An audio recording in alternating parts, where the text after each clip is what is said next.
السلام علیکم ورحمۃ اللہ وبرکاتہ۔ نحمدی نصلی نسلم علی رسول الکریم، اما بعد فاعوذ باللہ من الشیطان الرجیم، بسم اللہ الرحمن الرحیم۔ پیارے پیارے میٹھے میٹھے اسلامی بھائیوں اور بہنوں، میں آج فضائل رمضان کا تیسرا حصہ لے کر آپ کے سامنے حاضر ہوئی ہوں۔ آپ سب بھی اس حصے کو پڑھ کر، اس حصے کا بیان سن کر ثواب دارین حاصل کریں گے۔ ہمارے چینل کا مقصد یہ ہے قرآن اور حدیث کی روشنی میں آپ کو فضائل رمضان کی برکتیں، اس کے آداب، فضائل رمضان کیا ہیں بتانے کے لیے پھر سے حاضر ہوئی ہوں۔ اس بیان کو آپ لوگ پوری طرح غور کر کے سنتے رہیں اور ثواب دارین حاصل کریں۔ آئیے میں بلا تاخیر کیے کہ آپ کے سامنے یہ بیان شروع کرنے کے لیے جا رہی ہوں، جو تیسرا حصہ ہے فضائل رمضان کا۔ تعجب ہے کہ دیکھتا ہے کہ دنیا کا قالین ہٹا ہوا ہے، لوگ گڑھے میں گرتے جا رہے ہیں، خود پھر بھی قالین پر پاؤں رکھتا ہے۔ حدیث شریف، قیامت میں ایک بڑھیا آئے گی، بدصورت، نیلے آنکھیں، بڑے بڑے دانت، باہر نکلے ہوئے، تمام خالق کی نعوذ باللہ، یہ کون کم وقت ہے، سب منہ پھیر لیں گے۔ حکم ہوگا، یہاں کیوں منہ پھیر رہے ہو؟ یہی تو دنیا ہے کہ جس پر تم کیسے گرتے تھے۔ اس چڑیا کی وجہ سے آپس میں حسد و دشمنی کرتے تھے، اسی کی وجہ سے آپس میں خون خرابہ ہوتا تھا، نہ قربت کا پاس ہوتا تھا نہ دوستی کا خیال۔ اس وقت سب کو یاد آئے گا غرۃ الحیات الدنیا۔ وہ دوزخ میں ڈال دی جائیں گی تو وہ کہے گی کہ میرے دوست بھی میرے ساتھ دے دیے جائیں، اس لیے اس کے چاہنے والوں کو بھی دوزخ میں ڈال دیا جائے گا۔ ہم نے مانا کہ دنیا حسین بھی ہے، ہر طرح کی اس میں راحت بھی ہے، سب ہنریں ہیں، لیکن اس دنیا میں ایک عجوبہ ایسا ہے کہ جس نے اس کے سبب خوبیوں کو خاک میں ملا ڈالا۔ وہ عیب یہ ہے کہ دنیا ختم ہونے والی ہے۔ آپ دیکھتے ہوں گے کہ کیسے کیسے بڑے بڑے مکانات اجڑ پڑے ہیں، ان کے رہنے والے کے دماغ میں کیا کیا تمنائیں ہوں گی، کیسے کیسے آرزویں ہوں گی، مگر وہ سب خاک میں مل گئے، دنیا ختم ہو گئی۔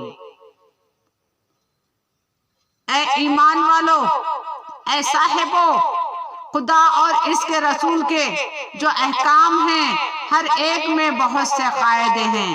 مثلاً توحید، اس کا ایک فائدہ توبہ تو یہ ہے کہ وہ توحید کے عقیدت سے نجات ہوگی، اور دوسرا فائدہ یہ ہے کہ غیر خدا پر کبھی طمع اور خوفاً نظر نہ ہوگی، کیونکہ وہ طبیعی بات ہے۔ جب کسی بہت بڑے سے تعلق ہو جاتا ہے تو چھوٹوں کی ہیبت یا اعتزاز دل میں باقی نہیں رہتی۔ جیسے تعلق دار کی محبت تعلق تحصیلدار کی ہیبت اور اعتزاز نہ رکھے گا۔ حکایت، اکبر بادشاہ ایک مرتبہ شکار کے لیے گئے۔ اتفاق خاطن تنہا کہیں دور نکل گئے، ایک دیہاتی کے پاس مہمان ہوئے۔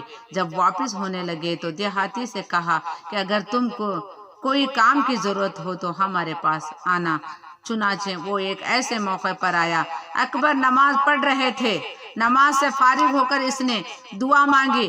جب دعا کر چکے تو دیہاتی نے کہا، تم یہ کیا کر رہے تھے؟ اکبر نے کہا، میں خدا سے دعا مانگ رہا تھا۔ اس نے کہا کہ کیا تم کو بھی مانگنے کی ضرورت پڑتی ہے؟ अकबर ने कहा, बेशक मुझको भी जरूरत होती है। देहाती ने कहा, फिर मुझको तुमसे मांगने की क्या जरूरत? जो तुम्हारे शाहाना सवालात को पूरा कर सकता है, क्या वो मेरे गरीबाना सवालात को पूरा ना करेगा?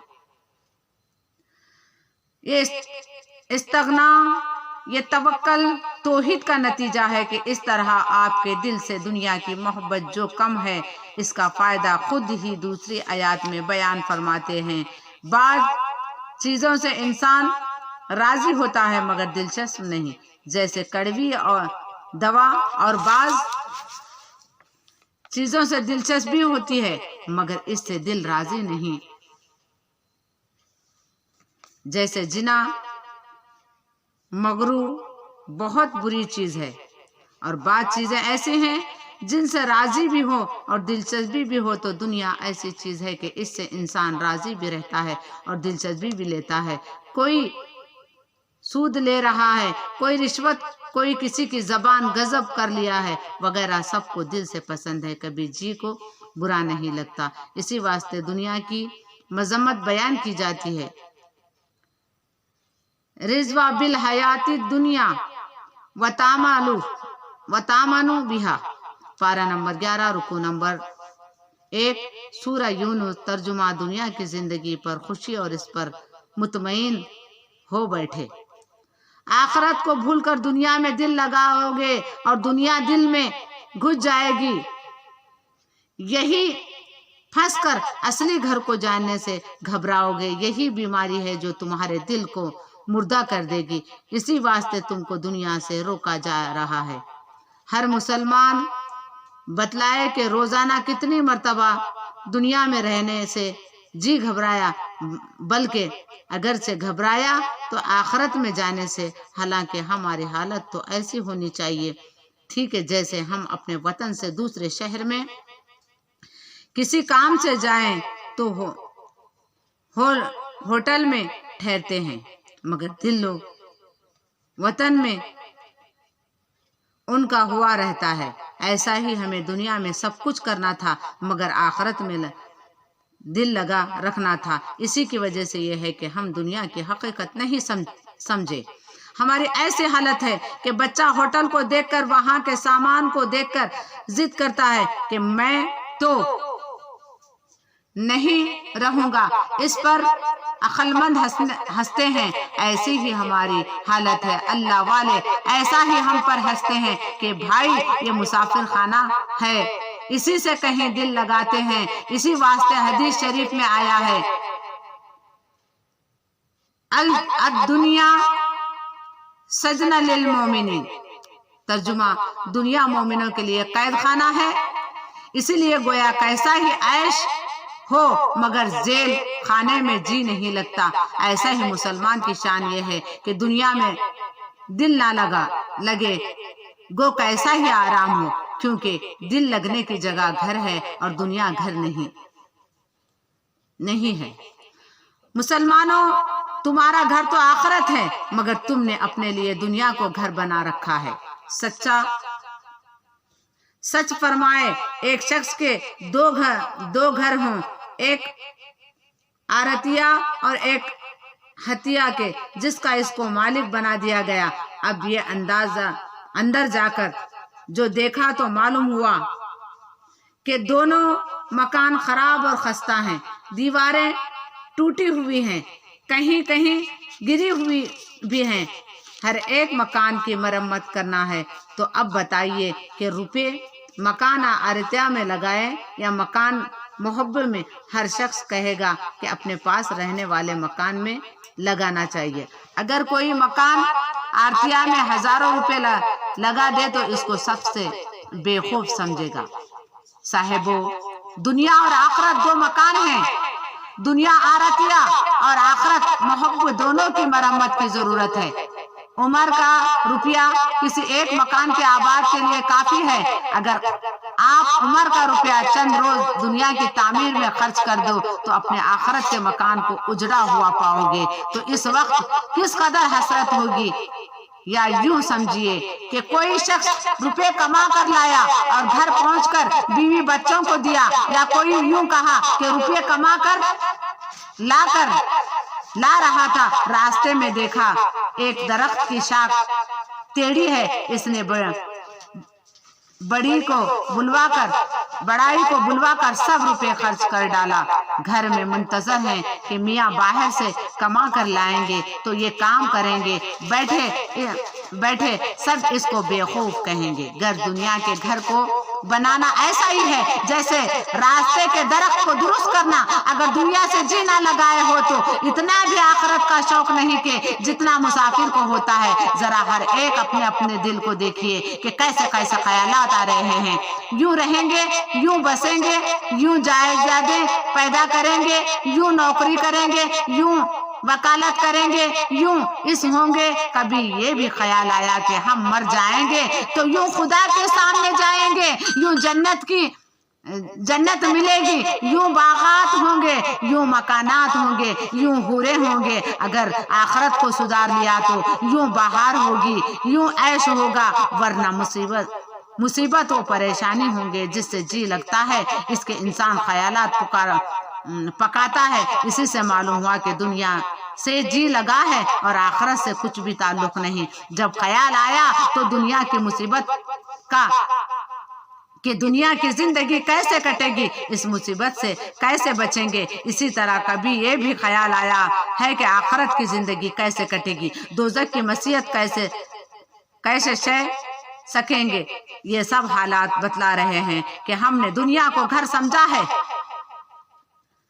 अगर आखिरत को घर समझते तो मुसीबतों का हमको गम ना होता।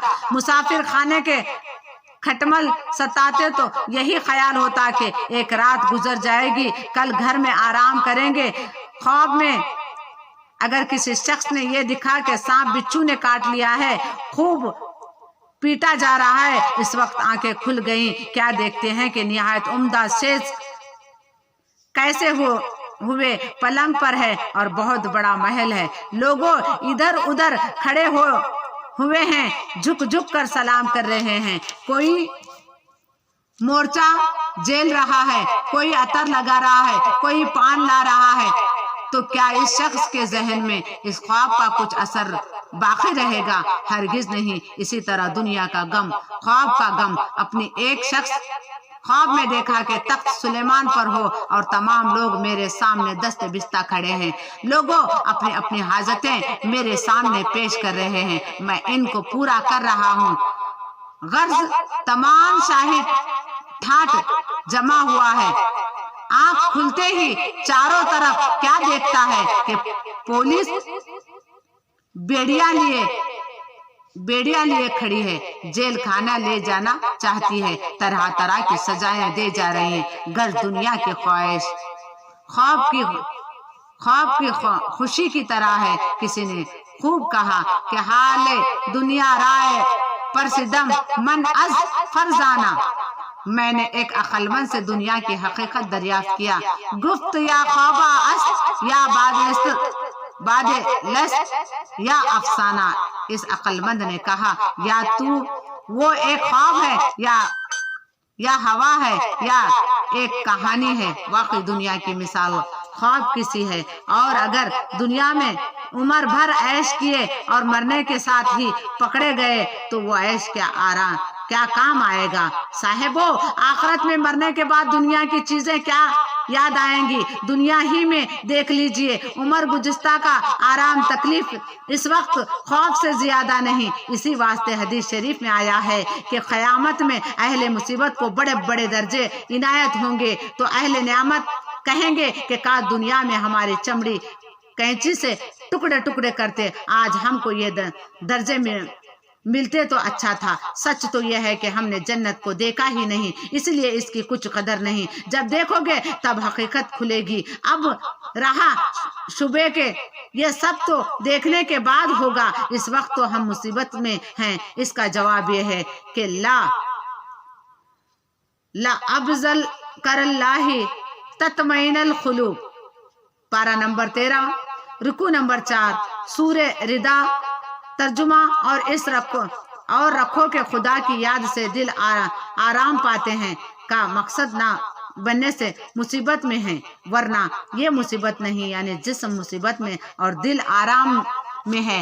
اب رہی یہ بات کہ آخرت کو بھی تو کچھ سدھارے نہیں ہیں، آخرت کا کیسا خیال آئے گا یہ سچ ہے، مگر میں آپ سے پوچھتی ہوں کہ ایک شخص کو ذاتی مکان ٹوٹا پھوٹا پڑا اور پختہ مسافر خانہ بھی ہے تو وہ اپنے ٹوٹے پھوٹے گھر ہی کو پسند کرے گا، سوچے گا کہ اس وقت میرا گھر ٹوٹا پھوٹا ہوا ہے تو کیا ہوا، اس کو میں پختہ کر لوں گا۔ ایسا ہی دنیا مسافر خانہ ہے، اس سے آپ کو کیا، آخرت آپ کا گھر ہے، گو کیسا ہی ہو اس میں دل لگائیے، اس کے حاصل کرنے کی فکر کیجئے۔ اس واسطے اولیاء اللہ یہاں کی مصیبت کو آخرت کی خوشی کا سبب سمجھتے تھے۔